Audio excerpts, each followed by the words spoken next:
एक और धांसू सम आपके लिए, exercise 10.1 from chapter 10 wave optics.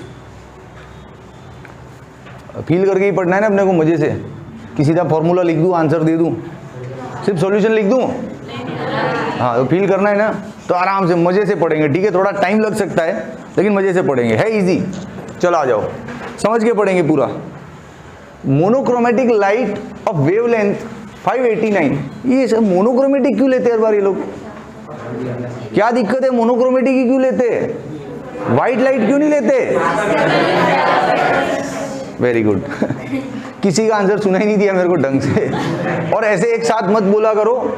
मान लो कोई बच्चा मेरे पे गुस्सा खा के बैठा हुआ है, कभी होमवर्क नहीं किया होगा, पढ़ी होगी मेरी, वो बच्चा दिल में लेके बैठा है कि जब मौका मिलेगा तब इसको एक तो सुनाऊंगा। अब आप जब एक साथ ऐसे आंसर बोलते हो, उस वक्त वो अपना बोल डालेगा बीच में, मेरे को सुना ही नहीं देगा, लेकिन वो खुश हो जाएगा, हाँ मैंने बोल दिया इसको। तो ऐसे एक साथ पब्लिकली मत बोलो आप, ठीक है? चलो, मोनोक्रोमेटिक लाइट इसलिए लेते हैं क्यों? अच्छी दिखती है, मजा आता है, वी फील विद दैट। देख भाई, व्हाइट लाइट लेंगे ना तो व्हाइट लाइट का डिस्पर्सन होता है और 7 रंग बनते हैं, है कि नहीं? व्हाइट लाइट का क्या आ जाता है रे बीच में? व्हाइट लाइट का डिस्पर्सन होता है और 7 रंग बनते हैं। तो स्क्रीन पे जो आपको इंटरफेरेंस पैटर्न दिखती है ना, पट्टियां, लाइट, डार्क, फ्रिंज, वो 7-7 रंग की अलग अलग दिखेगी। तो आप कंफ्यूज हो जाओगे कि रेड कहां से ले और वायलेट कहां से ले। समझो आप बात को, फीलिंग्स को समझ रहे हो ना मैं कहना क्या चाह रहा हूं? ठीक है, तो इसलिए मोनोक्रोमेटिक लाइट लिया जाता है कि एक सिंगल किसी एक कलर का फ्रिंज दिखे और हम प्रॉपर जजमेंट ले पाए, कंफ्यूज ना हो, ठीक है? चलो, तो मोनोक्रोमेटिक लाइट इसलिए लिया, मान लिया। अब आगे बढ़ते हैं। उसका वेवलेंथ है 589 nanometre, is incident from air on a water surface. अब तो ड्राइंग का मामला बनता है। ये रहा वाटर सरफेस,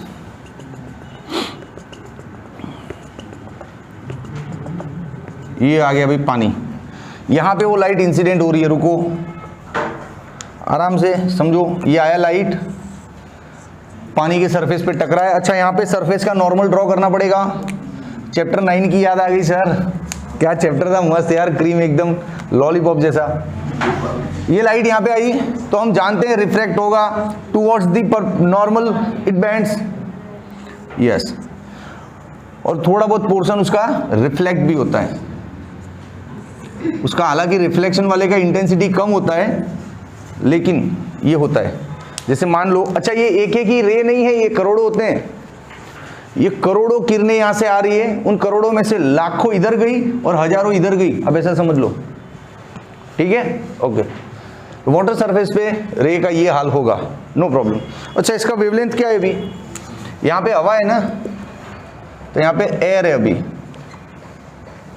ठीक है, चलो नो प्रॉब्लम। एयर में उसका वेवलेंथ क्या दिया हुआ है?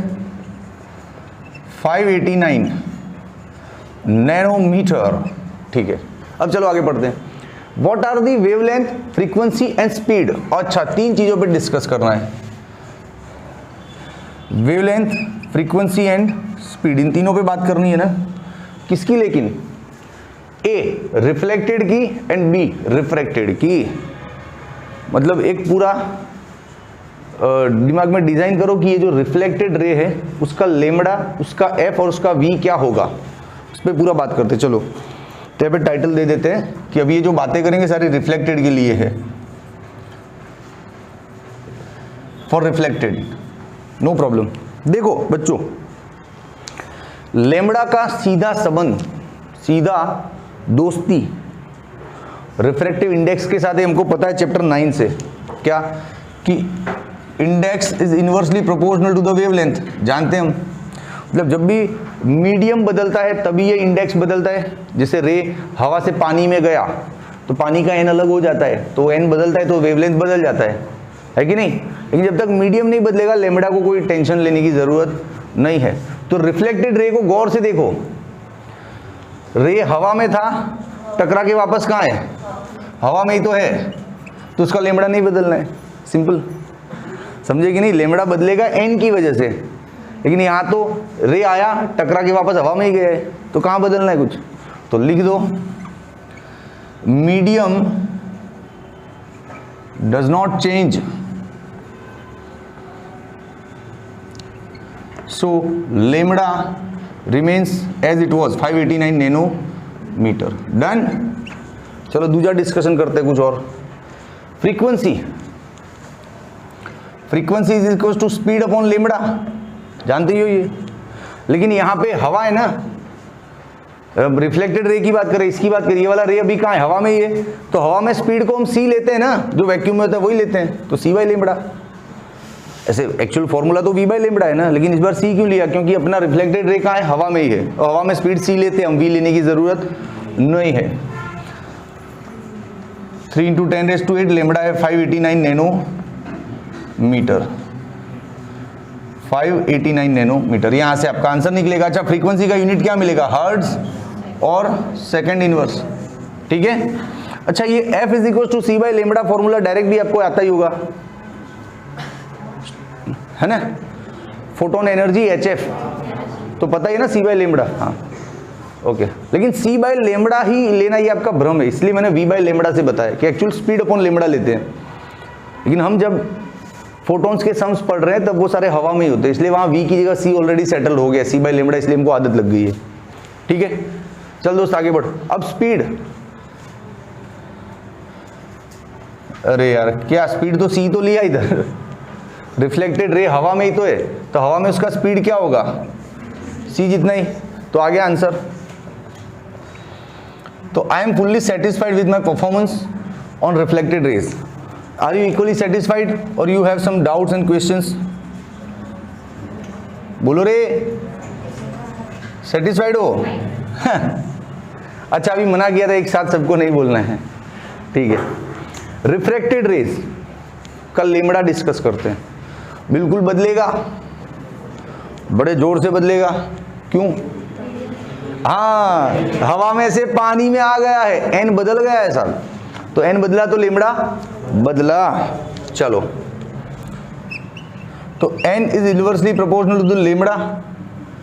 अरे ऐसा लिख दे, lambda is inversely proportional to the n, so lambda 2 upon lambda 1, तो इधर क्या हो जाएगा, n1 अपॉन n2। अब lambda 2 is equal to lambda 1 into n1 upon n2। Lambda 1 कितना था, 589। n1 क्या है, हवा है ना, तो हवा के लिए 1 है। n2 में क्या है, पानी है, पानी के लिए 1.33 दिया हुआ है, तो इसको सॉल्व करो, यहाँ से लेमड़ा 2 मिलेगा आपको नैनोमीटर में। बोलो क्लियर है ना, इजी।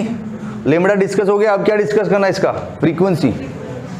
आप कुछ कहना चाहोगे फ्रीक्वेंसी के बारे में? कांस्टेंट। अरे सर कैसे पता चल गया आपको? अरे मैं सर हूँ रे, पता होता है सर लोगों को। कांस्टेंट, देखो इसके पीछे 2-3 अच्छी आर्ग्यूमेंट है। मैं आपको समझाने के लिए पहली एक आर्ग्यूमेंट ये दे रहा हूँ कि फ्रीक्वेंसी है ना, वो सोर्स का प्रॉपर्टी है कि लाइट कहाँ से पैदा हो रही है, क्योंकि उसके अंदर ऑसिलेशंस होगा ना एटम्स का, वहाँ से वेव्स निकलेंगे, तो अंदर के एटम्स का ऑसिलेशन सोर्स की बात है यहाँ, सोर्स फ्रीक्वेंसी। तो अब लाइट चाहे रिफ्लेक्ट हो या रिफ्रैक्ट हो, आ तो यहीं से रही है, तो उसका आने का जो रेशियो है, जो स्पीड जो है, तो वो तो बदलेगा नहीं। तो फ्रीक्वेंसी सोर्स का प्रॉपर्टी होता है।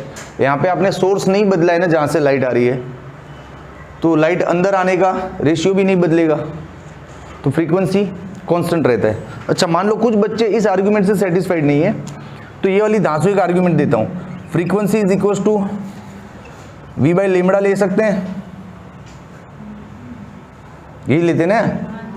अरे अभी तो लिया था वी बाई लेमड़ा, तो इससे भी लाओगे आंसर तो वही आएगा जितना पहले आया था आपका। कैसे, देख बताता हूँ। वी बाई लेमड़ा आप कर लेना ट्राई, खुद आ जाएगा आपका। ये हम रिफ्रैक्टेड रे इसकी बात कर रहे हैं ना, तो लेमड़ा पानी के अंदर का है, समझो। अच्छा, एक और फॉर्मूला जानते हो, n is equal to c by v, तो in place of v can take c by n, तो इसकी जगह ले लो सी बाई एन। बोलो क्या बोलते हो? ये n इंटू लेमड़ा 2 है ना, आपका लेमड़ा 1 ही हो जाएगा, देख लेना। हाँ, समझ में आ रहा है? तो ठीक है, इस फॉर्मूले के बेस पे आप बोल सकते हो कि सर फ्रीक्वेंसी चेंज, अरे रख के देख ले यार, इसी होगा 3 × 10⁸, लेमड़ा 1 होगा 589, तो वही तो हुआ यहाँ पे, समझो। तो फ्रीक्वेंसी बदलेगा नहीं, आप ये फॉर्मूला लेके ट्राई करोगे तो भी आपका वही आएगा, ठीक है। अब लास्ट क्वेश्चन है, इसकी स्पीड पे डिस्कस करना है। n = c/v यार, तो v = c/n, 3 × 10⁸, और पानी में n कितना है 1.33, तो स्पीड भी मिल गया आपको मीटर पर सेकंड। क्या समझाऊँ इसमें, क्या चिल्लाऊँ, क्या डीप में लेके जाऊँ? 10वीं क्लास का फॉर्मूला है एब्सोल्यूट इंडेक्स का c/v, है ना। तो मेरे हिसाब से अच्छा डिस्कशन हुआ, आई एम सेटिस्फाइड। ओके चलो ठीक है, बाय।